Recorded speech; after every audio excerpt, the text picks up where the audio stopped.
want to fulfill their final wishes, and what we're going to do is Lynn's going to read a couple of poems that Mom wrote. We're going to invite anybody that wants to share a memory or say anything else. We'd love to hear it. And I'm going to say a few words, and then we're going to do what they wanted and put them back together again forever. I'm going to try to do this without crying too hard.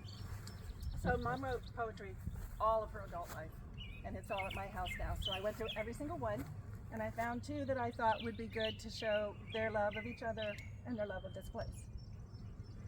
So this one is I Didn't Know. No one ever said I was pretty till you did. No one ever thought I was a fantastic thing till you did. No one ever treated me as special till you did. No one ever said those things to me, so I didn't know. And with you, maybe I am. But without you, no one would ever say them again to me, for without you, they would no longer be true.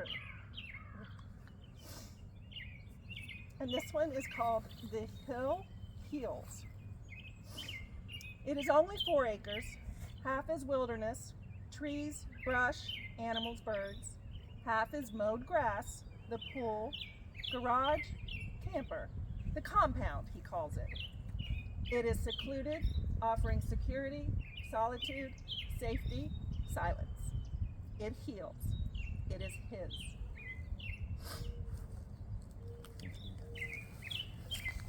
If anybody has a memory or a comment or something they'd like to say, we'd really love to hear it. Record myself. We'll edit that part. Probably the first time I met Dorothy, if not at that time it was Mrs. Oliver, and it was Mrs. Oliver for 10 or 15 years before she finally talked me into calling her Dorothy. I had a hard time with that because, I wasn't raised to call my girlfriend's parents by their first names, but eventually that girlfriend became my wife. But when I met Dorothy for the first time here, when we were leaving, she leaned in the window and said, "Drive carefully, you have precious cargo." And this was Lynn and I driving back to Chicago, and so like 4 or 5 months later, Dorothy came to Chicago and helped pack Lynn up to go to California to go to law school.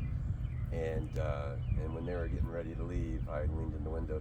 Dorothy was driving. Lynn couldn't. She was crying. I was crying too hard. I said, "Drive carefully. You've got precious cargo."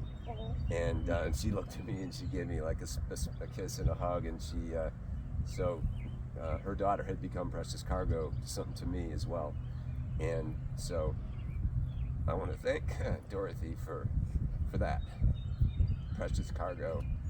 And also for really being a great grandma for our 2 sons. She loved them. She spent time with them. They cherish it, and they loved her. So she was a grandma that they could love. So thank you, Dorothy. We're sure miss you. Thanks, sweetie. Lance, you don't remember the movie we made? Yeah, I do. A good one, Stars. Always went on the hill and they flew. Oh, man. Part of it was filmed right here. Oh, yeah. We ran wild. Uncle Moss is in. Probably somewhere. I want to wrap up with a few words, but first I also have to deliver a message from my wife. So a few words on Yvonne's behalf. I mentioned to her recently about how quickly my parents were to accept her into the family, and she said, "No, it was more than acceptance. They loved and supported me, and I'll always be grateful for that. So thank them and send them my love." So that's part of what I'm delivering to them today, is that message from her. They did more than just take her into the family. They loved her and treated her like a daughter. So just a few final words that I wanted to say. When Mom and Dad bought this land in 1965, it was a dead apple orchard. A few of the trees were still alive and producing fruit, but as I recall, it didn't taste very good. Briars and brush circled the hill where these mature trees stand today. But they saw the potential in this scrap of land, and little by little, as they could over the years, they made it their own. It was sometimes a home, sometimes a vacation retreat, and sometimes just an empty lot lying in wait for them to return. But as far as I know, they never considered giving it up. Like their bond with each other, their tie to this spot was of the till death do us part nature.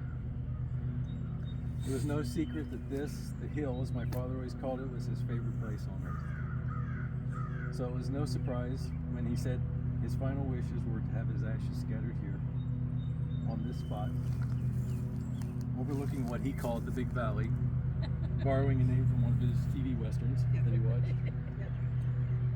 This is where he was most relaxed and happiest, and Mom was happiest by his side.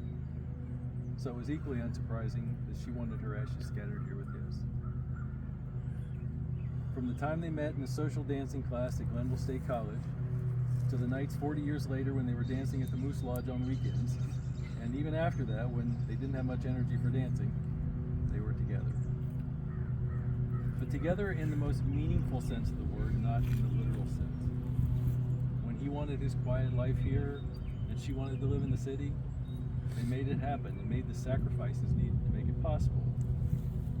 Those sacrifices included countless drives up and down Route 33 so she could spend the weekends here, and him rising before dawn on a weekday in Columbus to drive south to make it to Meigs High School in time to teach his first class in the morning.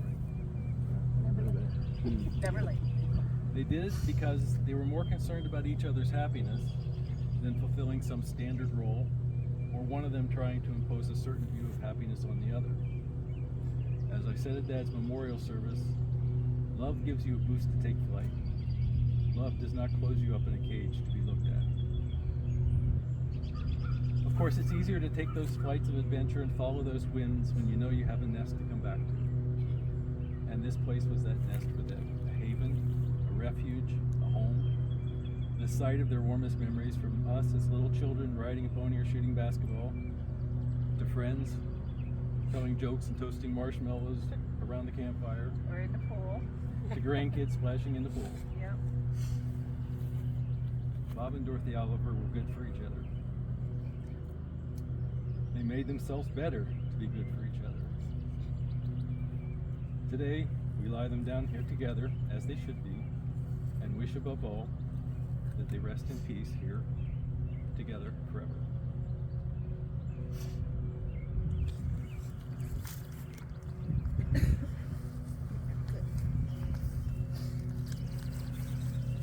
Dad first. So, this is Dad, and Mom's in the picture. Yeah, and if you weren't, I think I told everyone that Dad was basic, so he got the basic all jars. Mom was dramatic, so she got the pretty big picture. They were in urns together.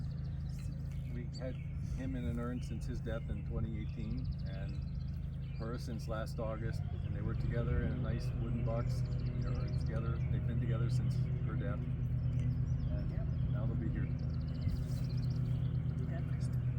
And then Mom, or do you want to do? Yeah. Just say something for a second.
for sharing this with us.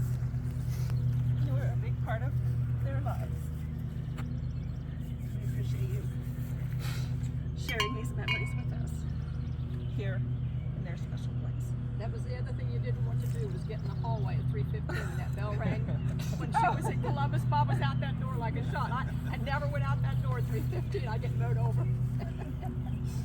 I appreciate you allowing us to be here.